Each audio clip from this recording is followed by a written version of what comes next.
One morning, I woke up with an idea. Why not make a perfect home for my baby guppies instead of just a plain container? But the decision came at a heavy price. Life of my baby guppies. In this video, I'll show you how I built that perfect home and break down 2 critical mistakes I made. Plus, my finding might just challenge what you normally do when something goes wrong in an aquarium. Additionally, I'll show you step-by-step cost for the entire setup. Have you ever lost a fish after setting up an aquarium? Now, I understand your pain. If you want to skip the setup, jump to My Mistakes chapter at 222 minutes. Welcome to Shop Space. I got this IKEA jar for 330 rupees. I am setting it up with aqua soil taken from an old tank. Refer to the top right for cost details. For the setup, I am using these rocks, 2 pieces of driftwood, some bacopa, and a bit of java moss. The bigger stones go at the back, with 2 smaller stones in front for the depth.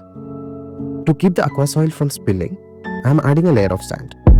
Since nano tanks require extra care, I am making sure every detail is just right. I am using a paintbrush to align everything properly.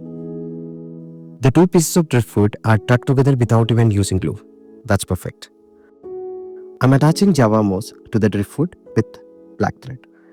Using only a small amount of java moss here to give them time to fill the tank.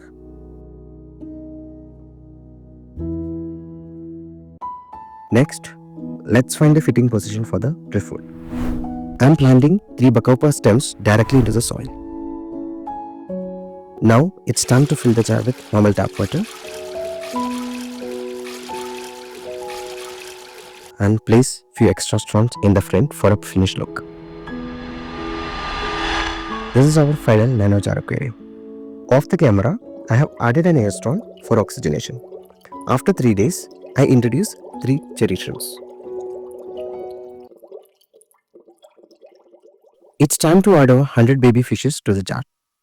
These are the babies of my HB red guppy breeding pairs. I feel so happy to see them running in the new setup. Now, let's talk about what happened. For the first week, I fed them crushed micro pellets and then switched to branch, which is an essential live food for their growth and color enhancement.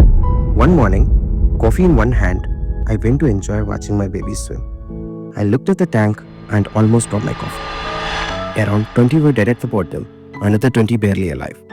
I quickly removed them using a small pipe and placed the weak ones in a separate container. After refilling the jar with fresh water, I hoped for the best. Next day morning, things got even worse. Another 40 were almost dead. I moved them to a recovery container, added some salt and medicine, and did a partial water change.